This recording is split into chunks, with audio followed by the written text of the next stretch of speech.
Historic Vegetable Moment on the Space Station, presented by Science at NASA. On August 10th, astronauts on the International Space Station sampled their first space-grown salad and pronounced it good. They were treated to freshly harvested red romaine lettuce grown in the veggie plant growth chamber, a special structure designed to make gardens flourish in weightlessness.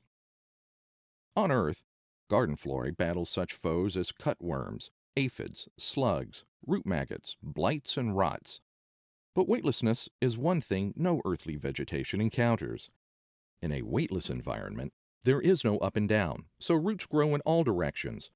Water and substrate, the materials used to anchor these plants and allow for root growth, tend to float away.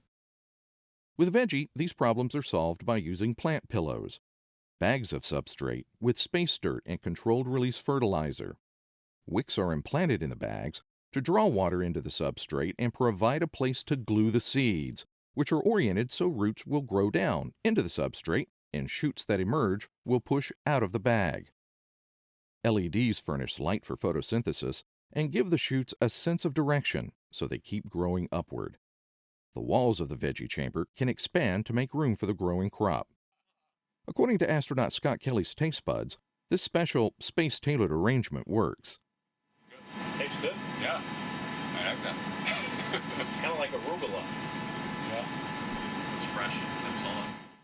He explains the importance of growing such culinary delights in space. If we're going to Mars someday, there's going to be a long period of time where we're going to have to be self-sufficient, and having the ability for us to grow our own food is a big step in that direction. The astronauts celebrated this historic vegetable moment by toasting their lettuce leaves and shouting, "Cheers!" Before long, they'll be toasting cabbage, tomatoes, and more. The next SpaceX delivery will supply some of the seeds. We will be sending up seeds for a small cabbage that is very highly rated for flavor and additional red romaine lettuce, says Joy Yamasa, veggie payload scientist at Kennedy Space Center. We are working on crop selection with dwarf tomatoes and dwarf peppers.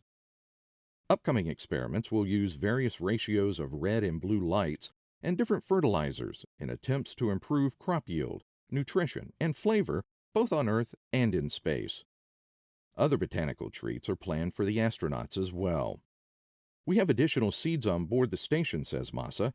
These are zinnias, really pretty daisy-like flowers that help us understand longer duration growing plants that have to flower in space, such as tomato.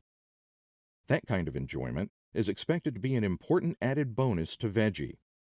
I think the psychological benefit of growing plants in space will be incalculable, she says. Having living plants can help with stress and increase the crew's enjoyment. Growing plants can provide the sights, smells, and tastes of Earth. Fresh produce could add a variety and interest to the diet, and the textures of fresh vegetables, crunchy, juicy, could add a new dimension to the packaged diet. Scottish poet Alexander Smith said it best. How deeply seated in the human heart is the liking for gardens and gardening. Apparently, the same is true of human hearts in space. For more from the International Space Station, go to www.nasa.gov/station.